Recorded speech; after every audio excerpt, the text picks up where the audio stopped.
Histoire d'en dire plus.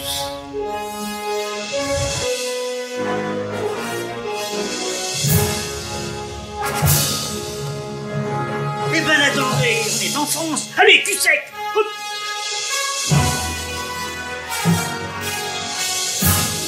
Personne ne peut le croire et pourtant c'est vrai. Ils existent, ils sont là, Tarnatata. Non.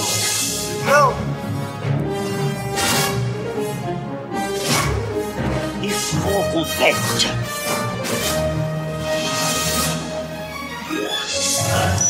Voyons, circuit branché, correcteur temporel temporisé. Bonjour, bienvenue sur Histoire d'en dire plus.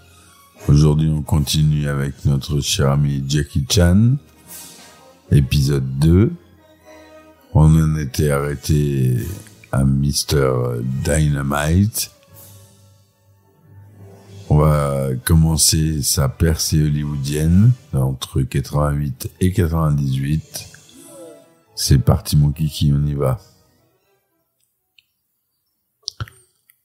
Alors, en 1988, Chan partage pour la dernière fois l'affiche avec Sammo Hung, Wen Biao dans Dragon Forever. Hung le co-réalise avec Corey Wen et le méchant du film est joué par Wen Hua, qui sont également tous deux camarades de l'Académie d'études du théâtre chinois, l'Opéra de Pékin. Donc tous ces gens-là, vous voyez, se connaissent depuis déjà plus de 20 ans. À la fin des années 80 et au début des années 90, Chan est à l'affiche de nombreuses suites à succès, à commencer par Police Story 2, qui remporte le prix de la meilleure chorégraphie au Hong Kong Film Award en 89. Puis vient ensuite un de mes films préférés de Jackie Chan, Opération Condor, la suite de Mr. Dynamite, et Police Story 3, pour lequel Chan remporte le prix du meilleur acteur au Golden Horse Film Festival en 1993. Je suppose que j'ai pas trouvé d'où était le festival, je suppose que c'est à Hong Kong. Il reprend son rôle de Wong Fei-hung dans Combat de maître, la suite de Le Maître le Chinois, qui fait partie de la liste des 100 meilleurs films établis par Time Magazine, le 4e volet de la saga Police Story. Contre-attaque connaît aussi un succès sur le marché domestique et sur le marché étranger. Jackie Chan ravive alors ses ambitions hollywoodiennes pour les années 90, mais refuse les premières offres de méchants dans des films américains pour ne pas être catalogué pour ses futurs rôles. Par exemple, Sylvester Stallone lui propose le rôle de Simon Phoenix, un criminel dans le film futuriste Demolition Man, dont je vous invite à écouter le podcast dans ma liste. Vous cherchez dans les 300 épisodes, il y est. Chan décline l'offre et le rôle est finalement proposé à Wesley Snipes. Finalement, Chan parvient à mettre pied sur le marché nord-américain en 1995 avec le film Jackie Chan dans le Bronx, diffusé dans le monde entier et qui devient culte aux États-Unis, ce qui est rare pour un film comprenant des vedettes hongkongaises. Le succès du film conduit à la diffusion en 1996 de Police Story 3 Super Cop aux États-Unis sous le titre Super Cop, qui génère un total de 16 millions de dollars de recettes. Le premier gros succès dans un blockbuster arrive en 98 avec, vous allez le deviner lorsqu'il partage l'écran avec Chris Tucker, dans la comédie d'action Rush Hour, générant plus de 130 millions de dollars de recettes uniquement aux États-Unis. Ce film fait de Jackie Chan une vedette à Hollywood. Pour améliorer sa communication commerciale, Jackie écrit également son autobiographie en collaboration avec Jeff Young, intitulée I Am Jackie Chan, sobrement. Succès et déception entre 99 et 2007. En 98, Chan joue dans son dernier film pour la Golden Harvest, Who Am I? Qui suis-je? Après avoir quitté la société en 99, il produit et joue aux côtés de Shuki dans Jackie Chan à Hong Kong, une comédie romantique qui se focalise sur la relation entre les personnages et ne contient que très peu de scènes d'action. En 2000, il participe à la création d'un jeu vidéo pour PlayStation appelé Jackie Chan Stuntmaster, dans lequel il prête sa voix et effectue des captures de mouvements. Sa carrière hollywoodienne se poursuit en 2000 avec un film avec Owen Wilson, Shanghai Kid, une comédie western qui connaît une suite en 2003 avec Shanghai Kid 2. Entre-temps, il retrouve Chris Tucker pour Rush Hour 2 en 2001, qui rencontre encore plus de succès que le premier opus et récolte pas moins de 347 millions de dollars dans le monde. Sa popularité grandissante, il se fait interviewer en 2000 à Moscou par Inna Murotseva pour la télévision russe. Il dépose ses empreintes de main, c'est les numéros 2205 sur le Hollywood Walk of Fame, l'avenue des stars de Hollywood, en octobre 2002. Il est cessé ensuite dans les films à effets spéciaux, avec le Smoking en 2002 et le Médaillon en 2003. Mais ces deux films ne sont pas des succès ni critiques ni commerciaux. En 2004, il partage l'affiche avec Steve Coogan dans la libre adaptation du livre de Jules Verne, Le Tour du monde en 80 jours. Malgré le succès des films Rush Hour et Shanghai Noon, Chan est frustré par Hollywood pour le type de rôle limité et le manque de contrôle sur le processus de création des films. Après le retrait de la Golden Harvest de l'industrie cinématographique en 2003, il lance sa propre société de production, JCE Movie Limited, Jackie Chan Emperor Movies Limited. Il a été un peu chier là-dessus, Empereur, carrément. En association avec Emperor Multimedia Group, EMG.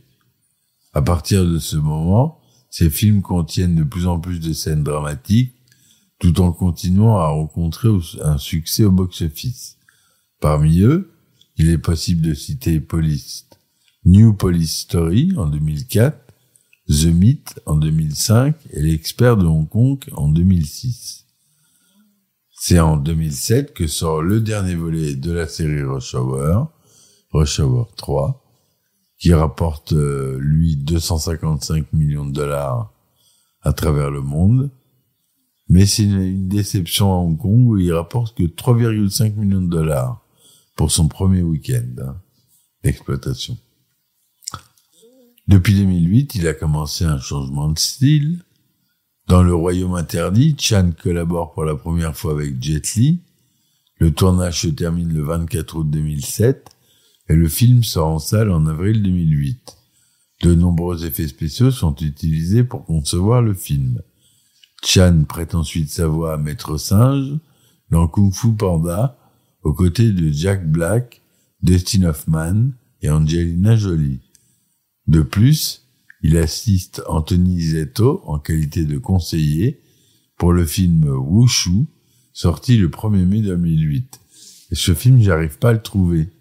Si vous avez un lien pour me le trouver, pour que je l'achète, si vous pouvez me le mettre en commentaire, parce que le Wushu, c'est un art martial chinois que Jackie maîtrise très bien et qui est un peu la côté acrobatique de ses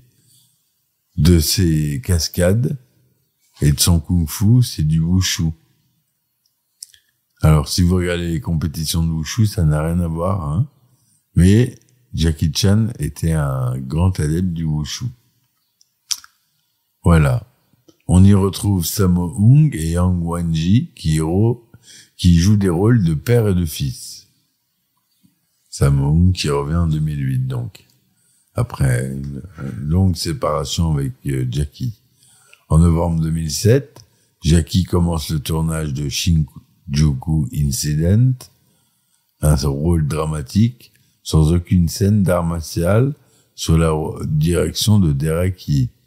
Il y interprète le rôle d'un immigré chinois au Japon. Le film sort le 2 avril 2009. Sur son blog, Chan exprime son désir de réaliser un film après Shinjuku Incident, chose qu'il n'a plus faite depuis plusieurs années. Ce film sera la suite de la saga Armor of God, commencée par Mr. Dynamite et Opération Condor, et le film s'intitule Chinese Zodiac. Le tournage débute en 2009 et le film sort le 9 décembre 2012 en salle. En parallèle, fin octobre 2009, Chan commence le tournage du film Kung Fu Nenni au Nouveau-Mexique. Il y interprète un agent secret dont la couverture tombe après avoir voulu garder les enfants de sa petite amie.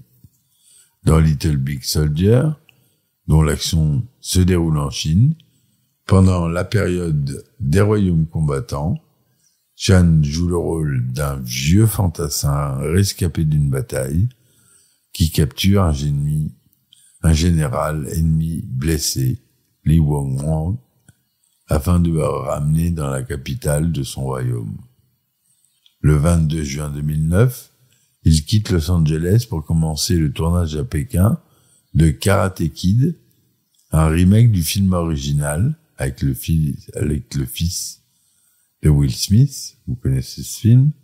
Le film sort aux États-Unis le 11 juin 2010 et constitue le premier film américain dramatique pour Chan. Il y interprète Monsieur Han, un maître de kung-fu devenu homme d'entretien qui apprend au personnage joué par Jaden Smith, donc le fils de Will, le kung-fu afin qu'il puisse se défendre à l'école.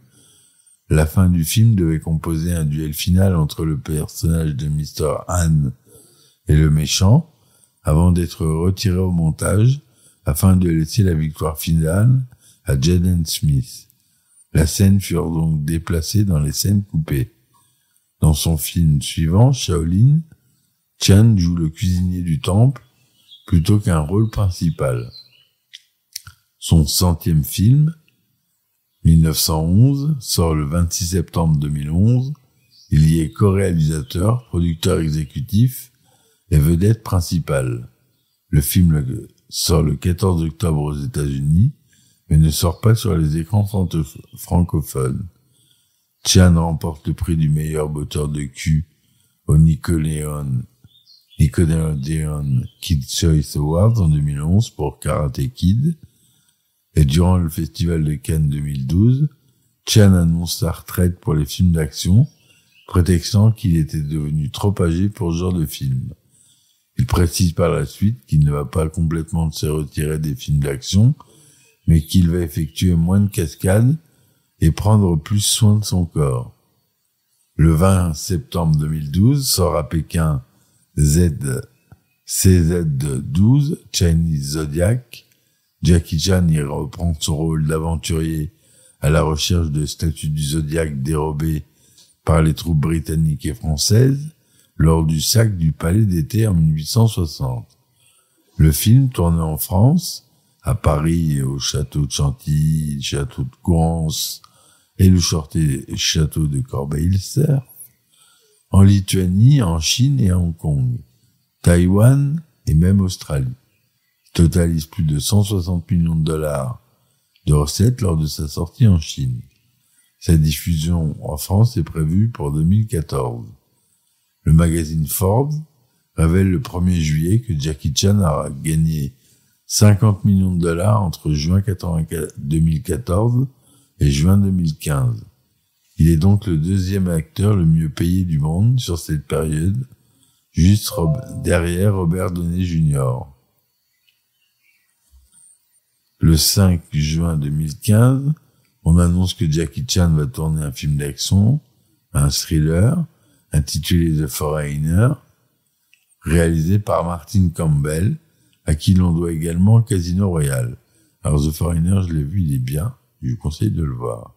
Tiré du roman de Stephen Leather, The Chinaman, Jackie Chan veut montrer une autre facette de son jeu d'acteur, par rapport au choix de tourner un tel film à Hollywood. Jackie Chan a déclaré « En fait, ces dernières années, j'ai eu beaucoup de propositions pour tourner dans des blockbusters hollywoodiens.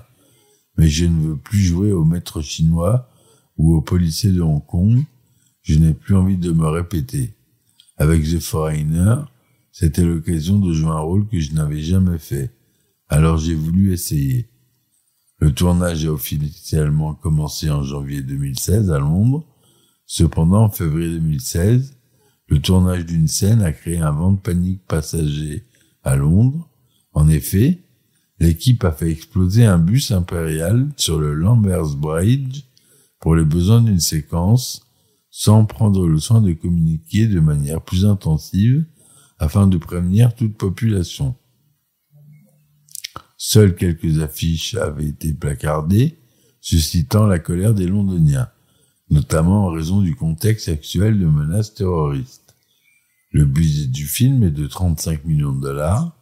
Il est sorti le 30 septembre en Chine sous le nom Ji Lu Dui, où il fera une chanson pour la promotion du film Put On Ren avec l'actrice Liu Tei ou Kei Lan en français, qui joue la meilleure amie de Jackie Chan dans ce film. Voilà ce que je voulais vous dire pour aujourd'hui. C'est à peu près tout sur sa carrière d'acteur. On va passer maintenant à une autre facette de lui. On va commencer par sa vie privée. Et puis on continuera sur ses autres talents. Vous allez voir, ils sont nombreux. Je vous dis merci de m'avoir écouté, mes amis. N'hésitez pas à laisser des likes et des commentaires si vous êtes sur Spotify ou Apple Podcasts.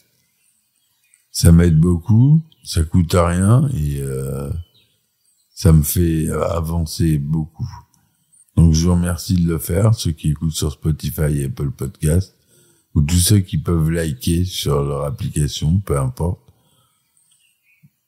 Google Podcast, il y a toutes les plateformes. De toute façon, vous pouvez le trouver partout.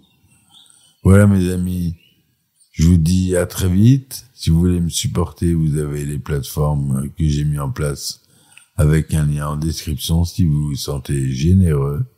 Je vous dis merci, à bientôt pour un nouvel épisode sur Jackie. Ciao, ciao. Histoire d'en dire plus.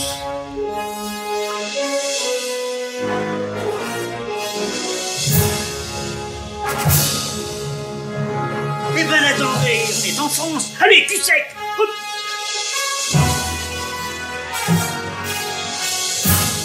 Personne ne peut le croire et pourtant c'est vrai. Ils existent, ils sont là, Tarnatata.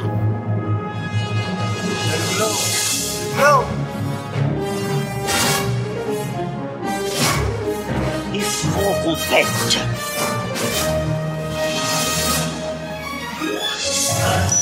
Voyons, circuit branché, correcteur temporel temporisé,